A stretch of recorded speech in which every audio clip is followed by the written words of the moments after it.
Hello friends, आज हम आप लोग के लिए लेके आए हैं नया टॉपिक ब्लड कैंसर यानी कि leukaemia. Haematological condition in which there is abnormal production of leukocytes in bone marrow. Haematology मतलब जिसमें हम ब्लड की स्टडी करते हैं, या एक हेमेटोलॉजिकल कंडीशन है जिसमें बोन मैरो में एबनॉर्मल प्रोडक्शन होने लगता है ल्यूकोसाइट्स का। ल्यूकीमिया के 2 टाइप्स होते हैं, लिम्फोसाइटिक, माइलोसाइटिक। लिम्फोसाइटिक मतलब नाम से ही क्लियर हो रहा है, abnormal cell from lymphoid pathway. Myelocytic, abnormal cell from myeloid pathway. अब हम बात करते हैं लिम्फोसाइटिक के भी टाइप्स होते हैं, ALL, CLL, यानी कि एक्यूट लिम्फोसाइटिक ल्यूकीमिया और क्रोनिक लिम्फोसाइटिक ल्यूकीमिया। और माइलोसाइटिक के भी 2 टाइप्स होते हैं, एक्यूट माइलोसाइटिक ल्यूकीमिया, क्रोनिक माइलोसाइटिक ल्यूकीमिया। अब हम बात करते हैं होम्योपोइटिक स्टेम सेल, जो 2 टाइप्स के होते हैं, लिम्फॉइड पाथवे और माइलॉइड पाथवे। लिम्फॉइड पाथवे में कौन कौन से आते हैं? लिम्फोसाइटिक, ब्लाइम्फोसाइटिक, थ्लाइम्फोसाइटिक और NK सेल। माइलॉइड पाथवे में क्या क्या आता है? RBC, platelet, neutrophils, eosinophils, basophils, mono. अब ल्यूकीमिया बोन मैरो में क्या क्या अफेक्ट करता है? Immunity, thrombocytopenia, neutropenia. थ्रोम्बोसाइटोपिनिया मतलब प्लेटलेट काउंट का कम होना, न्यूट्रोपिनिया मतलब न्यूट्रोफिल्स का। अब हम बात करते हैं एक्यूट लिम्फोसाइटिक ल्यूकीमिया क्या होता है। एक्यूट लिम्फोसाइटिक ल्यूकीमिया अफेक्ट करता है यंगर पीपल को, जो 14 साल से कम, या मोस्ट डेंजरस माना जाता है सारे ब्लड कैंसर में। ये ज़्यादातर लड़कों को अफेक्ट करता है कंपेयर टू गर्ल्स के। अब हम बात करते हैं क्रोनिक लिम्फोसाइटिक ल्यूकीमिया के बारे में। ये अफेक्ट करता है 50 years of age adult. AML, acute myeloid leukaemia, ये ज़्यादातर 15 से 39 ईयर ओल्ड के लोगों को होता है, लेकिन मोस्ट कॉमन पाया जाता है 40 to 60 ईयर के लोगों को। CML, क्रोनिक माइलॉइड ल्यूकीमिया, ये अफेक्ट करता है 50 ईयर ऑफ पीपल को। अगर हम बात करें इसके कॉजेज़ की, तो इसके कॉजेज़ जो एग्जैक्ट कॉजेज़ हैं वो आइडियोपैथिक यानी अननोन है, लेकिन कुछ जेनेटिक फैक्टर हो सकते हैं। इसके कुछ रिस्क फैक्टर हैं, एक्सपोजर ऑफ रेडिएशन केमिकल। अगर हम रेडिएशन केमिकल के एक्सपोजर में बार बार आ रहे हैं तो भी ब्लड कैंसर हो सकता है। कोई फैमिली हिस्ट्री हो सकती है, फैमिली में किसी को पहले से ऐसा कुछ हो ब्लड कैंसर, तो उससे भी कुछ केसेस देखने को मिल सकता है। Leukaemia are more common in Down syndrome trisomy 21। यह बहुत इंपॉर्टेंट पॉइंट है, ल्यूकीमिया सबसे ज़्यादा डाउन सिंड्रोम ट्राइसोमी 21 वाले पेशेंट में पाया जाता है, जिसका क्रोमोसोम 21 एब्सेंट होता है। अगर हम बात करें इसके सिम्टम्स के, एनोरेक्सिया यानी कि भूख न लगना, weight loss, weakness, fever, overt bleeding यानी कहीं से भी ब्लीडिंग होगी, गम्स ब्लीडिंग हो सकती है, मेंस्ट्रुअल ब्लीडिंग हो सकती है, ऑकल्ट ब्लीडिंग हो सकती है, हेमेट्यूरिया हो सकती है। हेमेट्यूरिया मतलब ब्लड से ब्लीड होना। एसिटोमाइसिस, पिटारकी यानी कि बॉडी में रेड रेड कलर के पैचेस पड़ जाने। प्रोलॉन्ग्ड ब्लीडिंग, बहुत समय से ब्लीडिंग हो रही हो। लीवर स्प्लीन इनलार्ज होना, लिम्फ नोड्स, HB काउंट का कम होना, प्लेटलेट काउंट का कम होना, ये सब इसके सिम्टम्स हैं। HCT का कम होना, डिज़निया, सांस लेने में problem, bone pen, palpitation, headache और पैलर यानी कि बॉडी का पीला पड़ना। हम सबसे मेन टॉपिक की बात करते हैं नादिर पीरियड। नादिर पीरियड क्या होता है? बोन मैरो में या ब्लड कैंसर में यह बहुत ही इम्पॉर्टेंट होता है। नादिर पीरियड जब होता है तो उसमें बोन मैरो सप्रेशन होने लगता है, जिससे न तो WBC बनता है न RBC बनता है, हाई रिस्क होता है।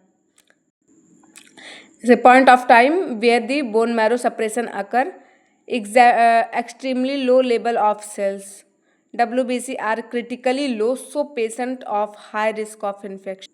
आप सबको तो पता ही होगा कि WBC ही हमें इन्फेक्शन से फाइट करने की शक्ति देता है। जब WBC के काउंट ही कम होंगे तो हाई रिस्क तो इन्फेक्शन का होगा ही। अब हम बात करते हैं नादिर में नर्सिंग रिस्पॉन्सिबिलिटी क्या होगा। सबसे पहले इन्फेक्शन से प्रिवेंट करना होगा, एसेप्टिक टेक्निक यूज़ करना होगा, हैंड हाइजीन करना होगा, लिमिट विजिटर्स, मतलब पेशेंट एडमिट है तो उससे बहुत ही कम लोग मिलें, जितने कम लोग मिलेंगे इन्फेक्शन के चांसेस कम होंगे, जिससे वो प्रिवेंट हो सकता है। Panic precautions, isolation, monitor vital, PPE kit का यूज करना, ब्लीडिंग प्रिकॉशंस ले सकते हैं क्योंकि उस टाइम पे ब्लीडिंग होने के चांसेस होते हैं। Avoid IM injection, soft bristle toothbrush जिससे गम से ब्लीडिंग ना हो, prevent from injury, soft diet, monitor for sign and symptoms of bleeding. अगर हम IM इंजेक्शन को क्यों अवॉइड करने की बात करते हैं तो जैसे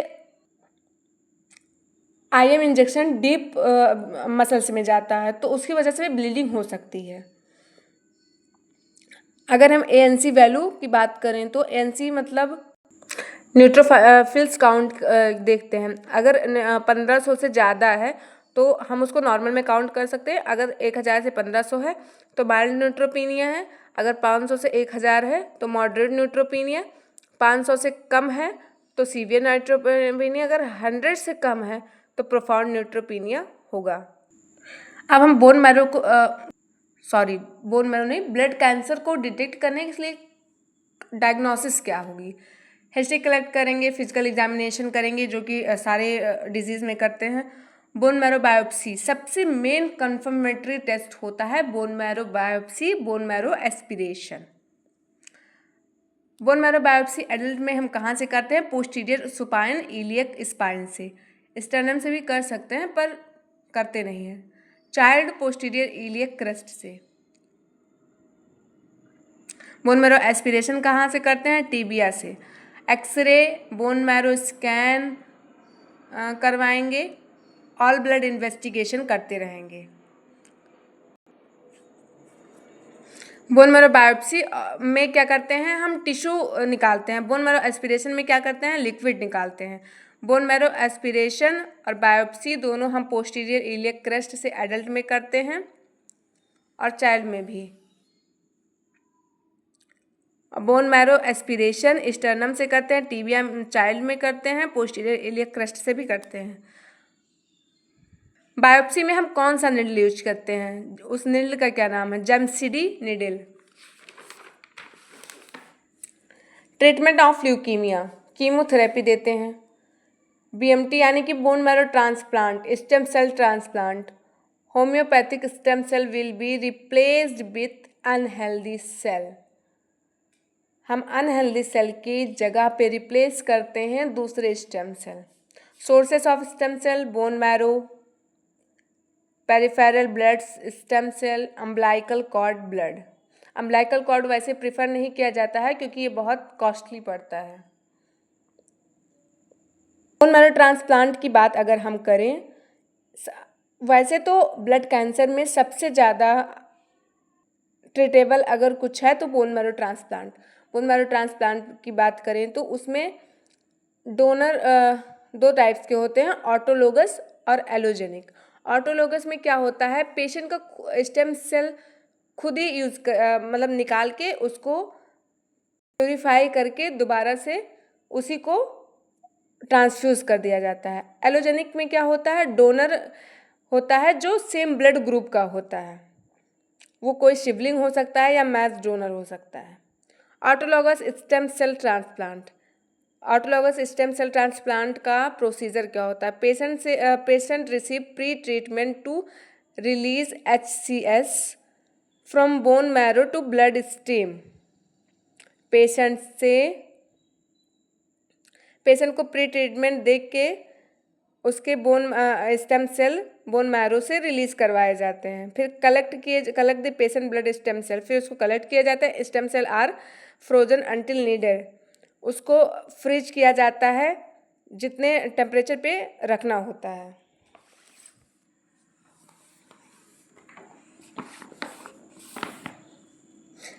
अगर हम टेम्परेचर की बात करें तो -1 डिग्री सेल्सियस, -2 डिग्री सेल्सियस पे इसको फ्रीज किया जाता है। अगर हम बात करें कि स्टेम सेल को किस मशीन से प्यूरिफाई किया जाता है, तो उस मशीन का नाम है एफ्रेसिस मशीन, जिससे प्लाज्मा सेपरेट किया जाता है, स्टेम सेल भी सेपरेट किया जाता है।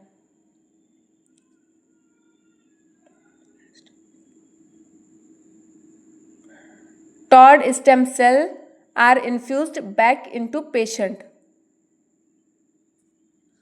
टेम्परेचर मेंटेन करने के बाद पेशेंट को फिर से स्टेम सेल ट्रांसफ्यूज कर दिया जाता है। Patient receive supportive treatment to help BM regrow. Bone marrow को दोबारा से रिग्रो करवाने के लिए पेशेंट को सपोर्टिव मेडिसिन दिया जाता है। अब ये इनग्राफ्टमेंट क्या होता है? New stem cell start producing the blood cell is usually 2 to 4 week. New stem cell blood cell produce करना स्टार्ट करती है 2 से 4 वीक में। इसी को इनग्राफ्टमेंट कहते हैं। वो अपने नए सेल बनाना स्टार्ट कर देती है। एलोजेनिक डोनर जो होता है उसका ब्लड ग्रुप मैच किया जाता है। HLA मैच किया जाता है, ह्यूमन ल्यूकोसाइट्स एंटीजन, फिर वो स्टेम सेल उससे लिया जाता है। उसके बोन मैरो ट्रांसप्लांट के कॉम्प्लिकेशंस क्या हो सकते हैं? अर्ली कॉम्प्लिकेशंस में इन्फेक्शन, ब्लीडिंग, ये मोस्ट कॉमन है। लेट कॉम्प्लिकेशंस में GVHD, graft versus host disease. ये ज़्यादातर एलोजेनिक में देखा जाता है।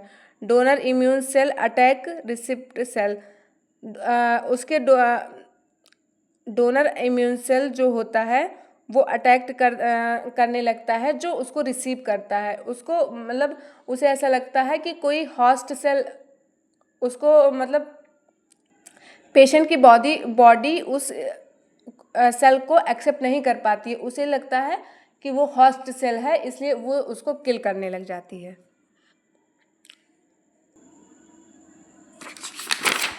जिसकी वजह से हमें सिम्टम्स क्या क्या देखने को मिल सकता है? Rashes, jaundice, itching, diarrhoea, vomiting. कभी कभी क्या होता है, ग्राफ्ट फेलियर भी होता है। Donor stem cell do not reduce blood cell. Donor का स्टेम सेल जो होता है वो अपने नए ब्लड सेल बनाना कभी कभी स्टार्ट नहीं करती है, जिसकी वजह से बोन मैरो ट्रांसप्लांट सक्सेस नहीं हो पाता है। हमें इसका प्रिवेंशन कैसे करना होगा? डोनर मैचिंग, इम्यूनोसप्रेशन ड्रग देना होगा, टैक्रिलोमस। आज के लिए इतना ही। मिलते हैं नेक्स्ट वीडियो में। अगर हमारी वीडियो पसंद आए तो लाइक ज़रूर करिएगा। Thank you.